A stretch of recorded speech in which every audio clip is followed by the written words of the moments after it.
पुण्यात्माओं, प्रत्येक सदग्रंथ को हम गहराई से समझेंगे, उसमें बहुत गूढ़ रहस्य है, सांकेतिक शब्द बहुत है। अब जरा मरण क्यों लिखा यहाँ पर, जन्म मृत्यु क्यों नहीं कहा? जरा मरण का अर्थ है, जरा माने वृद्ध अवस्था नहीं है वहां पर, तो इसका मतलब सृष्टि है वहां पर जीवन है, जहां के लिए संकेत किया जाता है सनातन परम धाम का। और ये नकली पंथों के संत कहते हैं वहां तो प्रकाश ही प्रकाश है, परमात्मा का नूर ही नूर है, और उस प्रकाश परमात्मा के अंदर आत्मा ऐसे लीन हो जाती है जैसे बूंद समुद्र में। परमात्मा निराकार है, प्रकाश ही प्रकाश है। तो ये है वह लोक वेद दंत कथा नकली पंथ जो काल के बनाए हुए तैयार किए हुए। अब ये सब फ्यूज हो जाएंगे। बुद्धिमान समाज है, आज जरा सा ध्यान इधर देंगे तो बहुत आसानी से समझ जाएंगे, सेकंडों में समझेंगे। इस तरह का ज्ञान दास ने परमात्मा कबीर जी की कृपा से आपके समक्ष कर दिया है। तो उसमें कहा कि जरा और मरण से छूटने का जो प्रयत्न करते हैं वो तत्परम विदु, तत्परम से उस तत्परम को जानते, तत्परम को से परिचित हैं, सारे आध्यात्मिक ज्ञान से परिचित हैं और सब कर्मों से परिचित हैं। अर्जुन ने 8वें अध्याय के प्रथम मंत्र में पूछा, प्रभु फिर किम तत्परम, वो तत्परम क्या है, अध्यात्म क्या है और ये कर्म क्या है, मुझे डिटेल से बताइए। 8वें अध्याय के 3रे श्लोक में गीता ज्ञानदाता ने कहा कि वो परम अक्षर ब्रह्म है। तो पुण्यात्माओं, परम अक्षर ब्रह्म कहो, परम अक्षर पुरुष कहो, सर पुरुष कहो, सर ब्रह्म कहो, अक्षर पुरुष कहो, अक्षर ब्रह्म कहो, ये 3 परमात्मा है, सर पुरुष, अक्षर पुरुष और परम अक्षर पुरुष। इनको हम ऐसे भी बोल सकते हैं, सर ब्रह्म, अक्षर ब्रह्म और परम अक्षर ब्रह्म। इनकी अपनी अपनी पावर है। 21 ब्रह्मांड का स्वामी है सर ब्रह्म, सर पुरुष। 7 संग ब्रह्मांड का प्रभु है अक्षर पुरुष, अक्षर ब्रह्म, जिसको पर ब्रह्म भी कहते हैं। और ओवरऑल कंट्रोलर असंख्य ब्रह्मांड का स्वामी है परम अक्षर ब्रह्म, जो गीता अध्याय नंबर 15 के श्लोक नंबर 17 में कहा है, उत्तम पुरुष है तो अन्य है। वो श्रेष्ठ प्रभु तो परमात्मा तो कोई और है, वो परम अक्षर ब्रह्म है। और वही तीनों लोकों में प्रवेश करके सबका धारण पोषण करता है। वो अविनाशी परमात्मा, जैसे 15वें अध्याय के गीता के श्लोक नंबर 1 में कहा है, ऊर्ध्व मूलम, ऊर्ध्व माने ऊपर को, अर्ध शाखम नीचे को शाखा वाला, ये उल्टा लटका हुआ संसार रूपी वृक्ष है। और जो संत इसके सभी विभाग बता देगा, जड़ तना डार पत्ते शाखा सवेदवित, वो तत्वदर्शी संत है। तो इसमें स्पष्ट हो गया कि कहते वो तीनों लोकों में प्रवेश करके सबका धारण पोषण भी वो परम अक्षर ब्रह्म ही करता है। वो मूल है सब पूरे विश्व का, असंख्य ब्रह्मांडों का जनक है, सबका पालनहार है। यानी तीनों लोकों में प्रवेश करके सबका धारण पोषण भी वही करता है। बस सीधी सी बात। तो इन ब्रह्मा विष्णु महेश ब्रह्म और इनका रोल खत्म हो जाता है, लेकिन ये निमित्त बनाए जाते हैं क्योंकि यहाँ के प्रधान बना रखे। अब इतना समझो कि जैसे एक बार फ्लड आया था हरियाणा में 1995 में, उसमें सरकारी बजट मुश्किल से 600-700 करोड़ था और एस्टिमेटेड जो नुकसान हो गया था वो 900 करोड़ का। तो सरकार नहीं भर सकती थी, हरियाणा सरकार, केंद्र सरकार ने 900 करोड़ की एड दी थी। जनता का, कोई किसी का मकान गिर गया, किसी का ट्यूबवेल खराब हुआ था, कोई फसल मुआवजा था, पशु मर गए थे, उसके लिए। तो वो एड आई थी सेंटर पे और डिस्ट्रीब्यूट की थी तहसीलदार और पटवारिया ने। अब वहां जिसने वो पैसा प्राप्त हुआ, किसी का ट्यूबवेल खराब हो गया, 10,000 रुपये मिले, तो उसने ये कहा कि मुझे तो पटवारी ने 10,000 रुपये दिए। हाँ, पटवारी कहां से देता जब सेंटर पे एड नहीं आती? तो जैसे संसार रूपी वृक्ष के जड़ तो पूर्ण परमात्मा है, सेंटर समझो केंद्र, और टहनियों को फल लगते हैं ये पटवारी समझो अक्षर पुरुष एक पेड़ है, निरंजन वा की डार, सरपुरुष वा की डार, तीनों देवा शाखा है ये पात रूप संसार। इन तीनों टहनियों के जो फल लगते हैं ये हमें वर्क डन देते हैं। और वर्क डन आता कहां से? केंद्र से, जड़ से आता है, तब इनका फल लगते हैं। तो हमने उस मूल की, पूर्ण परमात्मा की पूजा करनी है, पूर्ण परमात्मा की भक्ति करेंगे, सतपुरुष की, तो हमारे शुभ कर्म बनेंगे। तो ये ब्रह्मा विष्णु महेश बिना मांगे देंगे आपको, ये नेमत है। जैसे आपको बताया पटवारियों ने धन दिया लेकिन आया केंद्र में था। समझदार को संकेत बहुत होता है। अब यहाँ 8वें अध्याय के एक श्लोक में स्पष्ट हो गया कि वो परम अक्षर ब्रह्म है। अब 8वें अध्याय के 5 और 7 श्लोक में गीता ज्ञानदाता कहता है कि तू मेरी भक्ति कर। अपना मंत्र बता दिया 8वें अध्याय के 13वें श्लोक में, मेरा एक ओम मंत्र है, नथिंग एल्स। हरे राम हरे कृष्ण कृष्ण कृष्ण हरे मिला दे, राधे राधे श्याम मिला दे। ये मंत्र गीता जी में जाप करने का कोई निर्देश नहीं। तो ये शास्त्र विधि को त्याग कर मनमाना आचरण है, व्यर्थ है, यूजलेस है। इस जाप से जीव को कोई लाभ नहीं हो। और ना ही ओम नमः शिवाय, न ओ भागवते वासुदेव नमः, न वो सैन सरनामा। तो फिर वो किस लिए जाप करते हैं हम? वो लोक वेद के आधार से। कबीर साहब कहते हैं, पीछे लग गया जाऊं था मैं लोक वेद के साथ, रस्ते में सतगुरु मिल गए, दीपक दे दिया हाथ।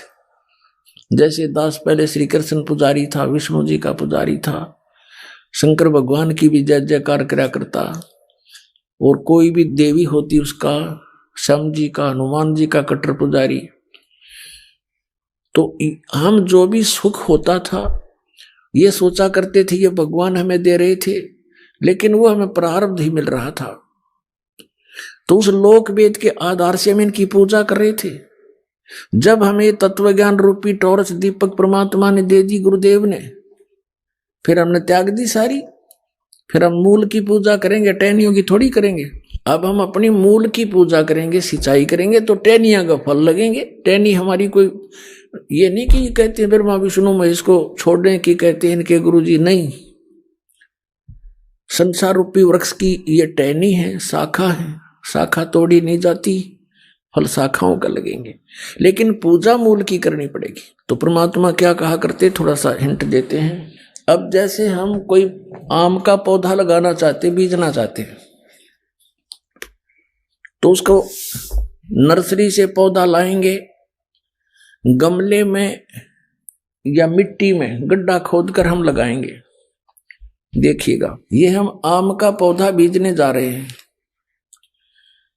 तो ये है प्रॉपर वे ऑफ प्लांटिंग। पौधे के लगाने का, आरोपण करने का ये सही तरीका है। गमले में नीचे गड्ढे में जड़ गाड़ दी, गड्ढा खोदा, जड़ लगा दी, जड़ की तरफ से, मूल की तरफ से पौधे को मिट्टी में दबाया, इसकी पूजा शुरू करी, सिंचाई शुरू करी, तो ये सब टहनियां बढ़ गई, ये सब पेड़ बड़ा होगा और फिर टहनियों का फल लगेंगे। टहनी कौन सी है? रजगुण ब्रह्मा, सतगुण विष्णु, तपगुण शिव जी, ये तीनों शाखाएं हैं। अब इन शाखाओं के फल लगेंगे, लेकिन पूजा करनी पड़ेगी मूल की। तो ये हमारा अभिन्न अंग है टहनी। ब्रह्मा विष्णु महेश जी हमारे अभिन्न अंग हैं, इनको हम छोड़ नहीं सकते, हम इनको तोड़ नहीं सकते। मूर्ख तोड़ेगा। सिंचाई यहां से करेंगे, ये फल देंगे, बिना मांगे देंगे, क्योंकि अल्लद पद हो जाएंगे। ये है शास्त्र अनुकूल साधना, यानी एक परमात्मा की पूजा करनी चाहिए, अन्य की नहीं। और हम लोक वेद के आधार से कैसे कर रहे थे देखिएगा, हम देख बालका की तरह कर रहे थे। आसी नहीं आओ जन्यों को पौधा ला रहा होता है, हर किसी को यूं कहे बेटा तू गलत लगा रखा है पौधा, ऐसा नहीं लगाना, इसको ऐसे लगाओ। वो नाराज हो है कि तू हमारी विधि को गलत बताता है, तू तो हमारा शत्रु है। नहीं, मित्र है। ये देखो, ये कोई तरीका है? तो हम ऐसे किए बैठे हैं सारे। परमात्मा कहते हैं कि एक साध्य सब सद, और सब साध्य सब जावे। ये सब साधन ते नष्ट हो गया व्यक्ति, ये पौधा कैसे हरा भरा होगा, सूख जाएगा। एक साध्य सब सद है, सब साध्य सब जावे। माली सींचे मूल को, फले फूले गो। इतनी सी बात है। अब ये ज्ञान परमात्मा ने स्वयं आकर बताया हमारे को। पीछे लग गया जाऊं था मैं लोक वेद के साथ, रस्ते में सतगुरु मिले दीपक दे दिया हाथ। पहले परमात्मा हमें अपने ऊपर ही उदाहरण देकर समझाते हैं कि लोक वेद के आधार से अपना जीवन व्यर्थ कर रहा था, गलत साधना कर रहा था, और जब से सतगुरु मिल गए इस भक्ति मार्ग में, इस रास्ते में, दीपक दे दिया हाथ। ये तत्व ज्ञान रूपी टॉर्च दे दी, लंप दे दिया कि इस लैंप की रोशनी में हम कुमार्ग पर नहीं जाएंगे, सुमार्ग पर चलेंगे। अब गीता जी अध्याय नंबर 15 के श्लोक नंबर 17 में स्पष्ट हो गया कि परम अक्षर ब्रह्म है। गीता जी अध्याय नंबर 15 के 4 में भी स्पष्ट कर दिया है कि उसी की पूजा करो, अन्य की नहीं। ये देखिएगा श्रीमद् भगवत गीता अध्याय 15 का इसका 1 नंबर श्लोक आपको दिखाते हैं। पंचदशो अध्याय 15वां अध्याय। ऊर्ध्व मूलम अधः शाखम अश्वत्थम प्राहु अव्यम छंदासी यस्य पर्णानि ये तम वेद स वेदवित। इसका अर्थ है कि ऊर्ध्व माने ऊपर को, मूल माने शाखा, जिसके ऊपर को शाखा है, उल्टा लटका हुआ संसार रूपी वृक्ष है। ये समझो ऐसे, ये समझो ऊर्ध्व मूलम अधः शाखम, ऊपर को जड़ और नीचे को शाखा। गीता ज्ञान दाता ने सिर्फ संकेत दिया है ऊर्ध्व मूलम अधः शाखम, बस, और कुछ नहीं बताया इसके बारे में। बाकी ऑप्शन छोड़ दिया कि तत्वदर्शी संत बताओगे इसके बारे में।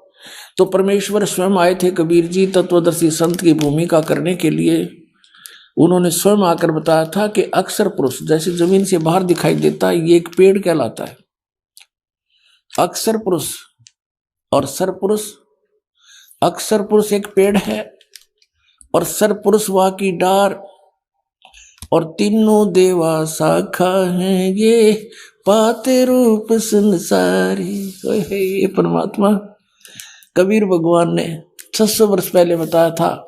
अक्षर पुरुष एक पेड़ है, निरंजन कहो सर पुरुष कहो वह की डार, और तीनों देवा शाखा हैं, ये पात रूप संसार। तो वो परमात्मा ही स्वयं आकर के अपना ज्ञान अपने द्वारा रची हुई सृष्टि को ठीक ठीक बताते हैं। अब ये हम पढ़ेंगे गीता अध्याय नंबर 15 का श्लोक नंबर 1। आसानी तो समझ में होगा। ऊर्ध्व मूलम अधः शाखम अश्वत्थम प्राहु अव्यम। ऊपर को जड़, नीचे को शाखा वाला ये संसार रूपी उल्टा लटका हुआ अविनाशी वृक्ष है। छंदासी यस्य पर्णानि, इसके छंद माने विभाग, पत्ते आदि इसके जो विभाग हैं, जो ये तम वेद, जो उसको जानता है, इन सब को जानता है विस्तार से, स वेदवित, वह वेद के तात्पर्य को जानने वाला है। इनका अनुवाद गलत देखो। आदि पुरुष परमेश्वर मूल वाले, यानी ऊपर जो मूल है जड़ रूपी परमात्मा, वो तो परम अक्षर ब्रह्म है। आदि पुरुष परमेश्वर सर्वशक्तिमान, ये पूर्ण परमात्मा परम अक्षर ब्रह्म है। या ये इन्होंने अनुवाद गलत कर दिया। अधः शाखम, अधः माने नीचे करना था। ये देखो इसी के दूसरे श्लोक में ये अनुवाद में अधः माने नीचे, अधः माने नीचे, ये दूसरे श्लोक में। तो यहाँ अधः माने नीचे आना चाहिए था। अधः शाखम, नीचे को शाखा, ऊपर को मूल वाला, नीचे को शाखा वाला। संसार रूपी वृक्ष के अविनाशी कहते हैं वेद, जिसके पत्ते कहे गए हैं। उस संसार वृक्ष को जो पुरुष मूल सहित तत्व से जानता है, यानी जड़ते लेकर पत्तों तक जो बता देता है, स वेदवित, वह वेद के तात्पर्य को जानने वाला, अर्थात वो तत्वदर्शी संत है। अब यहां क्या कहा है, अब हम चौथे में आ जाते हैं कि तत्वदर्शी संत की प्राप्ति के उपरांत गीता अध्याय नंबर 15 का ये श्लोक नंबर 4 है। ये श्लोक नंबर 4 है यहां पर। उसके पश्चात उस परम पद रूप परमेश्वर को भली भांति खोजना चाहिए, जिसमें गए हुए पुरुष फिर लौट कर कभी संसार में नहीं आते, और जिससे यानी जिस परमेश्वर से पुरातन संसार वृक्ष की प्रवृत्ति विस्तार को प्राप्त हुई है, जिस परमेश्वर ने संसार रूपी वृक्ष को बनाया है, रचा है, उसी आदि पुरुष नारायण की मैं शरण हूं। इस प्रकार दृढ़ निश्चय करके उसी परमेश्वर का मनन और निधि ध्यान करना चाहिए। गीता ज्ञानदाता स्पष्ट कर रहा है कि केवल उसी नारायण की पूजा करनी चाहिए, परम अक्षर ब्रह्म की, अपने आत्मा। अब यहाँ सरपुरुष ये नासवान, अक्षर पुरुष भी नासवान। 15वें अध्याय के 16 और 17 में क्या लिखा है, फिर पढ़ लो गीता जी। अब हम यहाँ पढ़ रहे थे अध्याय नंबर 15 का, ये 15 है, इसका श्लोक नंबर ये 16 है। यहां से इसमें लिख रहा क्या, दिवौ इमौ पुरुषौ लोके सर्च अक्षर एव च सर सर्वाणी भूतानि कुटुस्थ अक्षर उच्यते। अब यहां दिवौ माने दो, इमौ माने इस, लोके माने लोक में, पुरुषों माने परमात्मा हैं। कौन कौन से हैं, सरपुरुष और अक्षर पुरुष। इस पुरुषों को हम यहां भी लगा सकते हैं, सरपुरुष और अक्षर पुरुष। अब इसका यहां से अनुवाद पढ़ो इनका। इस संसार में नासवान और अविनाशी भी ये 2 प्रकार के पुरुष हैं। इन्होंने यहां पुरुष छोड़ दिया। 2 प्रकार के प्रभु हैं, स्वामी हैं। संपूर्ण प्राणियों के शरीर नासवान और जीवात्मा भी अविनाशी कहा जाता है। अब यहाँ इसका अर्थ तो ये है कि ये सरपुरुष और अक्षर पुरुष ये सभी नासवान हैं। इनके अंतर्गत जितने प्राणी हैं उनके शरीर भी नासवान हैं, लेकिन जीवात्मा किसी की नहीं मरती। अब यहाँ से स्पष्ट 17वें में कहा कि उत्तम पुरुष है तू अन्य। वास्तव में श्रेष्ठ परमात्मा तो इन दोनों से कोई और है, सरपुरुष और अक्षर पुरुष से। उत्तम पुरुष है तू अन्य परमात्मा इति उदारते, जिसको भगवान कहा जाता है, श्रेष्ठ आत्मा कहा जाता है। यह लोक तरम आवी से भी भरती, वो अवय ईश्वर है, वो वास्तव में अविनाशी परमेश्वर है, अवय अविनाशी। तो इससे सिद्ध हो गया कि ये तो नासवान है दोनों ही, भले इसका नाम अक्षर पुरुष लिख दिया।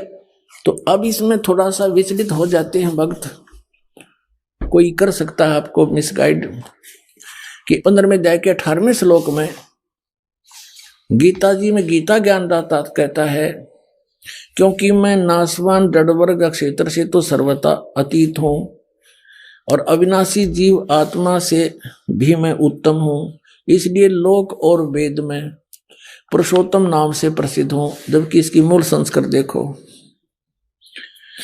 कि यस्मात् श्रम अतीत अहम अक्षरात् अपि च उत्तमम अतः अस्मि लोके वेदे। लोक वेद दंत कथा के आधार से मैं पुरुष प्रथित माने प्रसिद्ध हूं, पुरुषोत्तम प्रसिद्ध हूं। आई एम नॉट पुरुषोत्तम।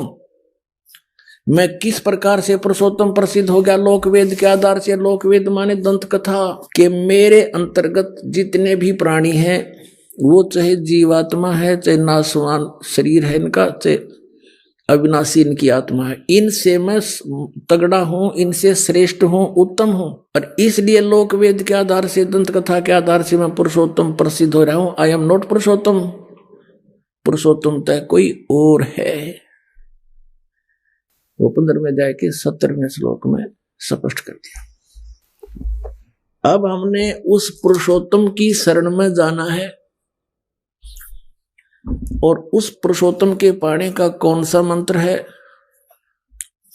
गीता जी अध्याय नंबर 17 के श्लोक नंबर 23 में कहा कि ओम तत्सत इति निर्देश ब्रह्मण त्रिविध समर्थ। ब्रह्मण माने सचिदानंद घन ब्रह्म यानी परम अक्षर ब्रह्म, उत्तम पुरुषोत्तम, इसके पाने का, सनातन परम धाम में जाने का, सचखंड में निवास स्थान पाने का और जन्म मरण से मोक्ष पाने का कौन सा मंत्र है? 17वें अध्याय के 23वें श्लोक में कहा कि ओम तत्सत इति निर्देश ब्रह्मण त्रिविध समर्थ है। उस सच्चिदानंद ब्रह्म ने माने सच्चिदानंद घन ब्रह्म का, परम अक्षर ब्रह्म का पाने का, आदि पुरुष परमेश्वर के पाने का, ये 3 मंत्र के जाप का निर्देश है, नथिंग एल्स। इसके अतिरिक्त कोई भी हरे राम हरे कृष्ण सीताराम राधे श्याम अन्य कोई भी जाप हम करते हैं वो मोक्ष प्राप्ति का नहीं है। तो उसके लिए हमने कौन से मंत्र हैं? ये ओम तत्सत। ओम तो सरपुरुष का और तत् ये अक्षर पुरुष का, तत् सांकेतिक है, ओम सीधा है और सत भी सांकेतिक है। ये सत भी सांकेतिक है, ये परम अक्षर ब्रह्म का। ये तत् और सत ये सांकेतिक है, ये पूर्ण परमात्मा कबीर देव ने परम अक्षर ब्रह्म ने स्वयं आकर के बताया है। सो हम शब्द हम जग में लाए, सार शब्द हम गुप्त छुपाए। ओए कहते हैं सोहम शब्द आपके किसी सदग्रंथ में नहीं है। आपके जो 52 अक्षर के लेख तुम लिखते हो उनमें ये मंत्र नहीं है, सोहम मंत्र नहीं है। और ये सोहम शब्द हम जग में लाए, सार शब्द हम गुप्त छुपाए। नामा छिपा ओम तारी पीछे सोहम भेद बिचारी, सार शब्द पाया जदलोई आवागमन बौड़ ना होई। पुण्यात्मा, हमने परमात्मा को पहचानने के लिए अपने सदग्रंथों का सहयोग ही लेना पड़ेगा। किसी की दंत कथा पर विश्वास नहीं करना।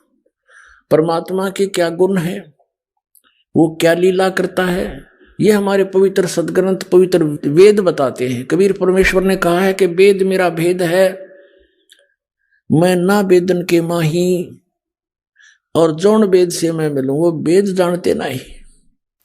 वेदों में भेद है परमात्मा का कि वो कबीर परमात्मा है और वो सतलोक में रहता है, ऊपर तीसरे मुक्ति धाम में सचखंड में। वहां से गति करके आता है, साधु रूप बनाता है, कवियों की तरह आचरण करता है और यहाँ अच्छी आत्माओं को आकर मिलता है। आपको थोड़ा सा हिंट देते हैं, फिर उन आत्माओं के बारे में जानकारी देंगे जिनको भगवान मिले थे। ऋग्वेद मंडल नंबर 9 देखिएगा और सूक्त नंबर आपको दिखाते हैं। ये है ऋग्वेद। ये कहां से प्रकाशित है? प्रकाशक सार्वदेशिक आर्य प्रतिनिधि सभा, महर्षि सिद्धांत भवन, रामलीला मैदान, नई दिल्ली।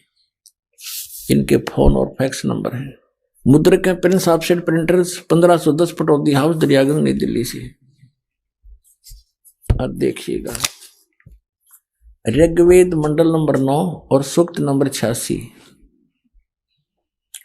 और मंत्र नंबर 26 में।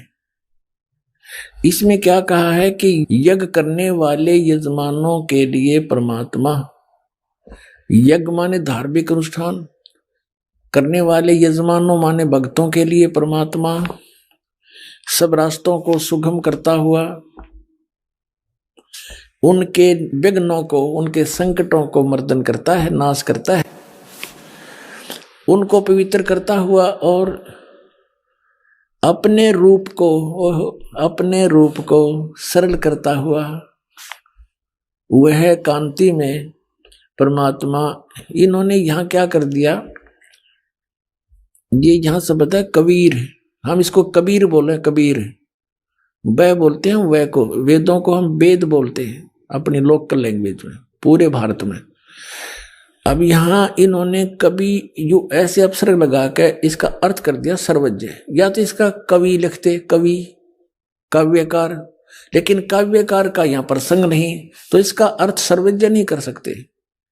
भले इसका अर्थ कवि कर दो, लेकिन वो उस परमात्मा को हम, जैसे ये यजुर्वेद है, आपको दिखाते हैं। अब जैसे ये यजुर्वेद है, अब इसके दो बिंदी यहां लगा दे तो और इसका अलग अलग कर दे तो भी यजुर्वेद ही है।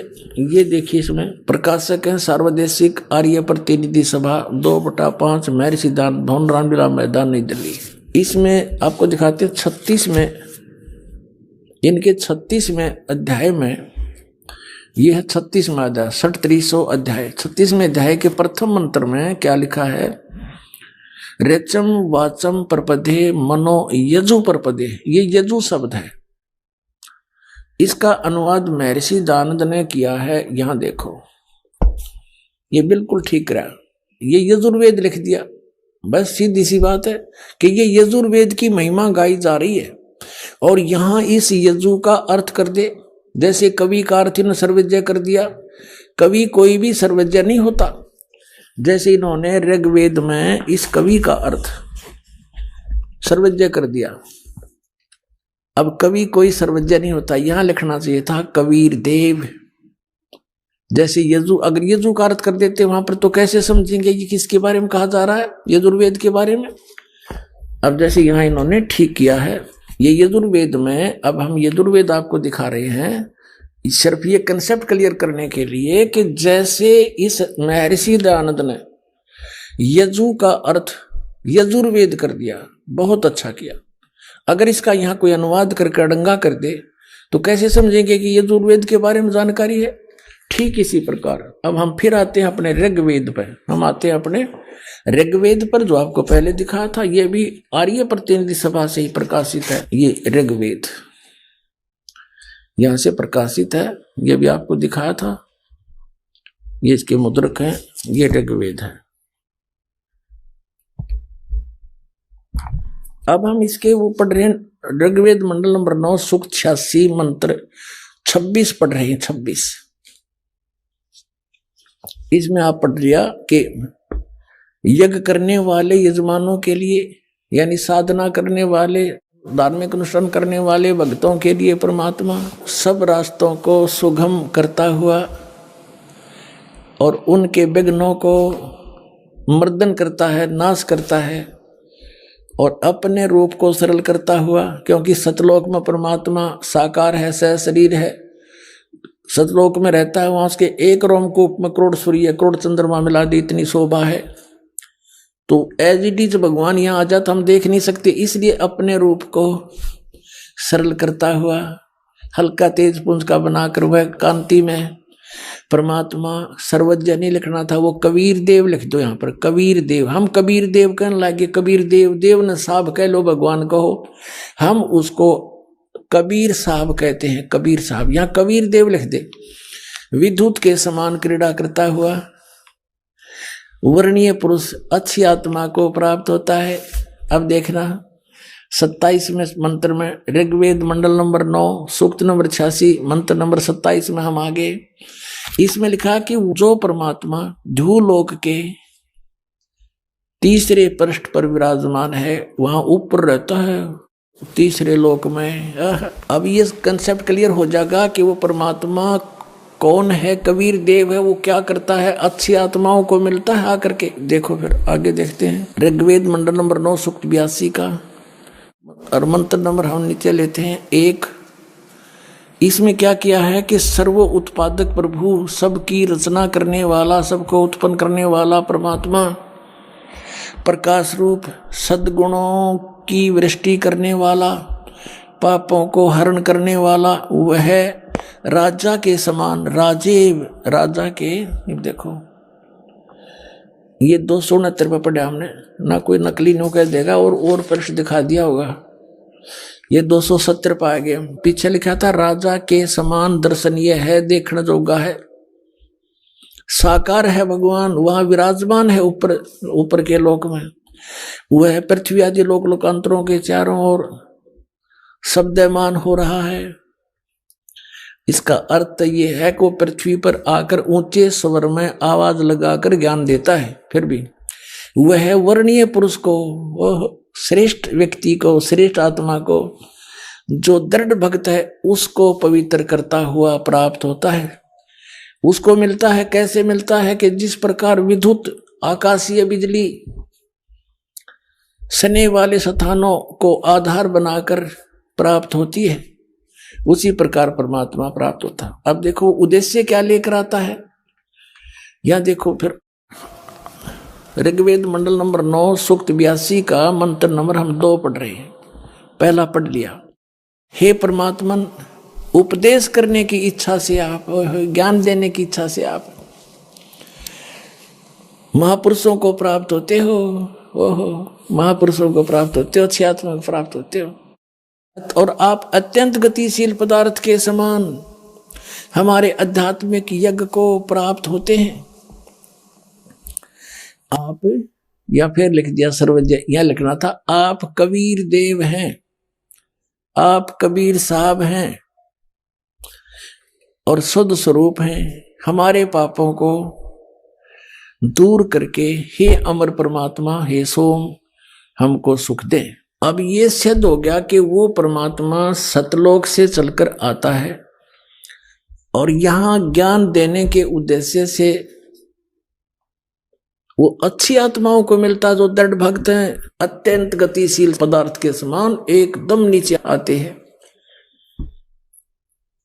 अब वो श्रेष्ठ आत्माओं को कैसे मिलते हैं, जैसे विद्युत के बिजली किसी धातु विशेष पर आकर गिरती है, जैसे पहले कांसी धातु होती थी, कांसी, और उसकी थाली बेले होते थे। वर्षा के दिनों में जब बिजली कड़कती थी, हमारी दादी जी कहा करती थी कि इन थाली और बेलों को अंदर रख लो, बिजली कांसी की धातु पर अमूमन गिरती है। तो पुण्यात्माओं वो परमात्मा उन्हीं महापुरुषों को मिलते हैं जो उनके कार्य को आगे सफल बनाने में सहयोग दें। पूरे विश्व के सामने डट जा खड़े होकर के मुझे नहीं मुचकाए, वो दृढ़ भक्त होते हैं। उनमें से कौन कौन है जिनको मिले, आदरणीय धर्मदास साहिब जी, आदरणीय मुल्कदास साहिब जी, आदरणीय नानक साहिब जी, आदरणीय दादू साहिब जी, आदरणीय गरीबदास साहिब जी, गांव छुड़ानी, जिला जज्जर हरियाणा वाले, आदरणीय घीसा दास जी, गांव खेखड़ा, जिला मेरठ, उत्तर प्रदेश वाले। इन महापुरुषों को परमात्मा आकर मिले।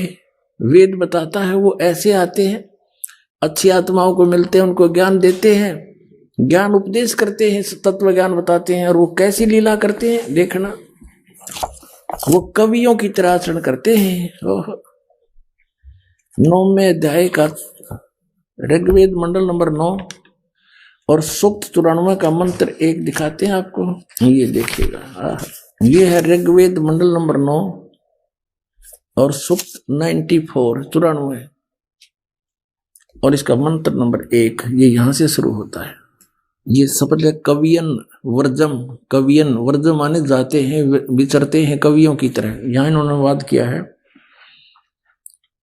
यहां अनुवाद किया है कि सूर्य के विषय में जैसे रश्मियां प्रकाशित करती हैं, उसी प्रकार मनुष्यों की बुद्धियां अपनी अपनी उत्कृष्ट शक्ति के विषय करती हैं। जिस परमात्मा में सर्वोपरि बलों के समान शुभ बल है, वह परमात्मा कर्मों का अध्यक्ष होता हुआ, सबको पवित्र करता हुआ, कवियों की तरह आचरण करता हुआ, हाय हाय, कवियों की तरह आचरण करता हुआ, वर्जम माने विचरता है, ये अड़ंगा डाल दिया, वर्जम माने जाता है, घूमता फिरता है। वो परमात्मा किन किन महापुरुषों को मिले, अब ये आपको बताया था। आदरणीय धर्मदास साहिब जी, हिंदू धर्म के जो लोक वेद के आधार पर ज्ञान प्राप्त, उस पर इतना आरूढ़ था कि बहुत समय तक परमात्मा के ज्ञान को स्वीकार नहीं किया। बहुत से प्रश्नोत्तरी की, तब जाके वो बात समझ में आई। आदरणीय धर्मदास साहिब जी को परमात्मा मथुरा में मिले। मथुरा में वहां स्नान करने के लिए तीर्थों पर भ्रमण कर रहे थे। जैसा भी लोक वेद सुना हुआ था, रूपदास नाम के उनके गुरुजी से 68 तीर्थ, हरे राम हरे कृष्ण सीताराम राधे श्याम राधे राधे श्याम मिला दे, इस तरह के मंत्र बता रखे थे। और एकादशी का व्रत, 68 तीर्थों की यात्रा कर ले बेटा, तू स्वर्ग में चला जाएगा। रूपदास जी ने ऐसा गाइड कर रखा था उस प्यारी आत्मा आदरणीय धर्मदास साहिब जी को। भगत धर्मदास जी मथुरा में गए हुए थे, वहां एक जिंदा महात्मा का रूप बनाकर के धर्मदास जी को मिले। धर्मदास जी से जाकर कहा, हे महात्मा जी, क्योंकि धर्मदास जी ने वेशभूषा बना रखी थी, एक महात्मा जैसा लगे था, माथे में तिलक ला रखा, कंठी पहन रखी। जाकर परमात्मा ने कहा, हे महात्मा जी, मैं भटक रहा हूं भगवान के लिए, मुझे कहीं रास्ता नहीं मिला, बहुत से गुरु बनाए हैं, बहुत से संतों से मिला हूं, मेरी संतुष्टि नहीं हुई, लेकिन ऐसा लगता है जैसे आपसे मुझे कुछ राहत मिलेगी। आप ये क्या पढ़ रहे थे? क्योंकि उसमें धर्मदास जी गीता जी का नित्य पाठ किया करता था। धर्मदास जी ने कहा कि मैंने गीता का पाठ किया है, हमारी पवित्र शास्त्र है ये। और जिंदा महात्मा मुसलमानों के अंदर एक फकीर होते हैं जो ऊपर से एक टोपा पहनते हैं काला सा, और एक ओवरकोट पहनते हैं काला ही, घुटनों से काफी नीचे तक एक कच्छा पहनते हैं। तो ऐसी वेशभूषा वाले को जिंदा महात्मा कहते हैं। तो कहा, ये महात्मा जी मुझे ज्ञान बता दो, मैं तो भटक रहा हूं।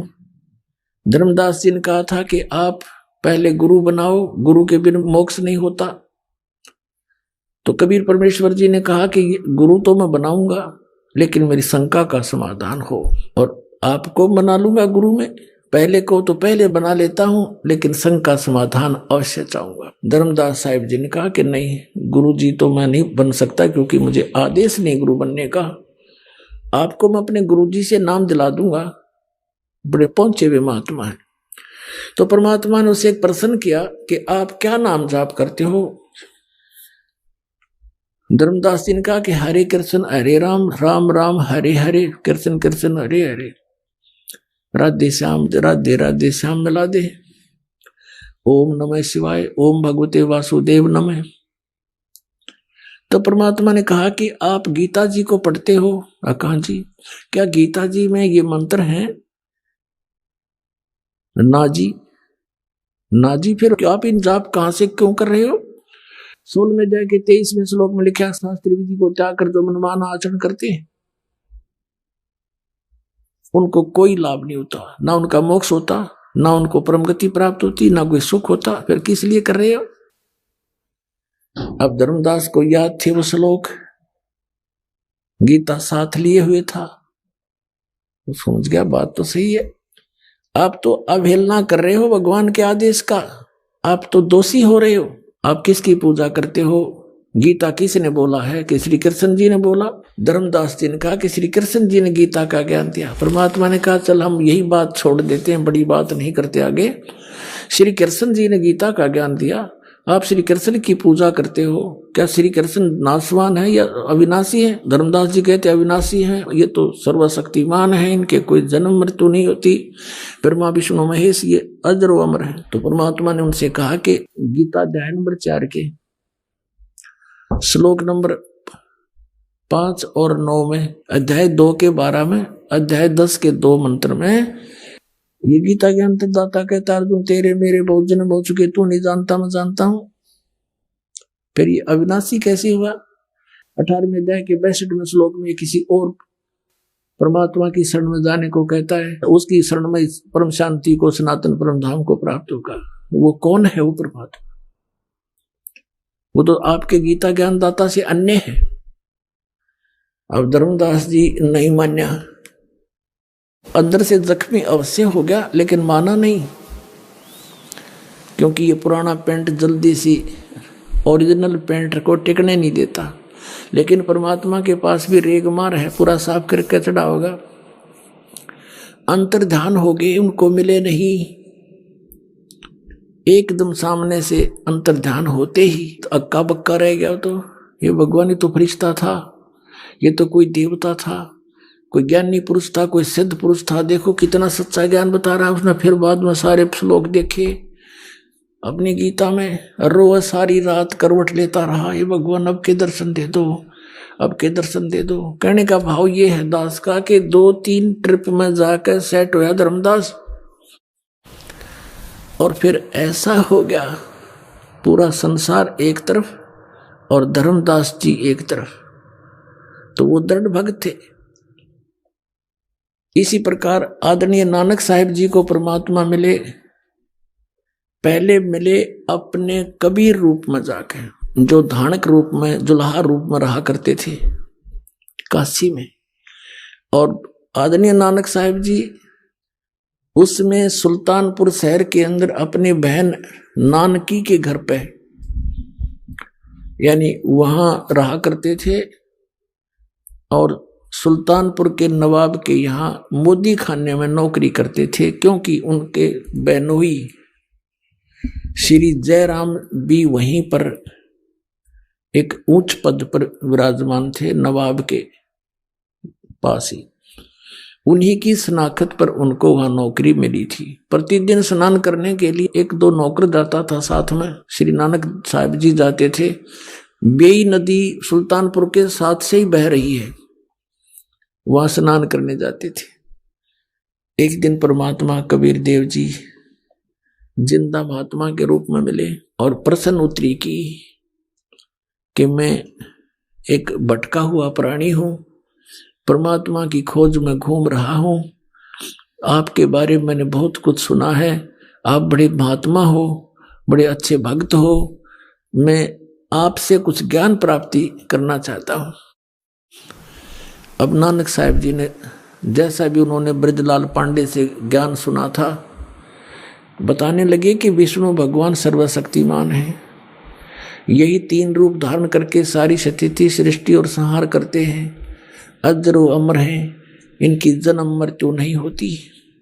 फिर बताया कि गीता जी का नित्य पाठ करना चाहिए, नित्य पाठ करने से जीव को बहुत लाभ होता है, परमात्मा प्राप्ति होती है। फिर परमात्मा ने पूछा कि आप मंत्र कौन से जाप करते हो? कि हरे कृष्ण कृष्ण कृष्ण हरे हरे, राम राम राधे श्याम सीताराम, राधे राधे श्याम मिला दे। और एक ओम मंत्र भी जाप करते हैं। अब परमात्मा ने प्रश्न किया कि गीता जी का ज्ञान किसने बोला महात्मा जी? अब नानक साहिब ने कहा कि पहले मुझे गुरु बना, फिर बताऊंगा सारी बातें। अब परमात्मा ने कहा ठीक है, आप मेरे गुरु जी, मैं आपका बच्चा, मुझे ज्ञान करा दो, मुझे तो मोक्ष चाहिए, यहाँ गुरु शिष्य की कोई बातें नहीं है, मैं तो निकला भगवान के लिए हूं। नानक साहिब ने पूछा कि आपका इंट्रोडक्शन दीजिए। परमात्मा ने कहा कि मैं धानक हूं, कबीर नाम है मेरा, और काशी में जुल्हे का कार्य करता हूं, धानक का, परमात्मा के लिए भटक रहा हूं, और मैं आपको गुरु धारण करता हूं, आप मेरे गुरु, मैं आपका बच्चा, मुझे ज्ञान दे दो। तब नानक साहब ने बताया, परमात्मा ने प्रश्न किया कि श्रीमद् भगवत गीता का ज्ञान किसने बोला? कि श्री कृष्ण जी ने बोला। श्री कृष्ण किसके अवतार थे? परमेश्वर ने प्रश्न किया। नानक साहब जी ने कहा को विष्णु अवतार थे, स्वयं श्री कृष्ण ही विष्णु रूप में आए हुए थे। तो परमात्मा ने प्रश्न किया कि गीता जी का ज्ञान विष्णु जी ने दिया समझो? हाँ, विष्णु समझो चाहे कृष्ण कहो। तो गीता अध्याय नंबर 4 के श्लोक नंबर 5 और 9 में, गीता जी अध्याय नंबर 2 के श्लोक 12 में, गीता अध्याय नंबर 10 के श्लोक नंबर 2 में गीता ज्ञानदाता कहता है कि तुम तेरे और मेरे बहुत जन्म हो चुके हैं, तो नहीं जानता मैं जानता। कि हे गुरुजी, ये तो नासवान है, अविनाशी कहाँ हुए? आपकी ग्रंथ में लिखा है। तो 18वें अध्याय के 62वें श्लोक में कहा कि तू सर्वभाव से उस परमेश्वर की शरण में जा, उसकी कृपा से तो परम शांति को, सनातन परम धाम को प्राप्त होगा। तो वो परमात्मा कौन है? मुझे तो उसकी खोज है बस। अब इस बात से नानक साहिब जी एकदम चकित हुए कि सचमुच। फिर परमात्मा ने बताया कि ब्रह्मा विष्णु महेश नासवान है, इनकी जन्म मृत्यु होती है, इस बात से परमात्मा ने फिर उसको संकेत दिया कि ऐसे ऐसे श्री मद देवी भागवत के 3 स्कंद में, और ये ऐसा लिखा है। अब जब ये सुना कि ब्रह्मा विष्णु महेश नासवान है, इस बात से नानक साहिब जी बहुत अक्षुब्ध हो गए और सीधे मुंह बात करना बंद कर दिया।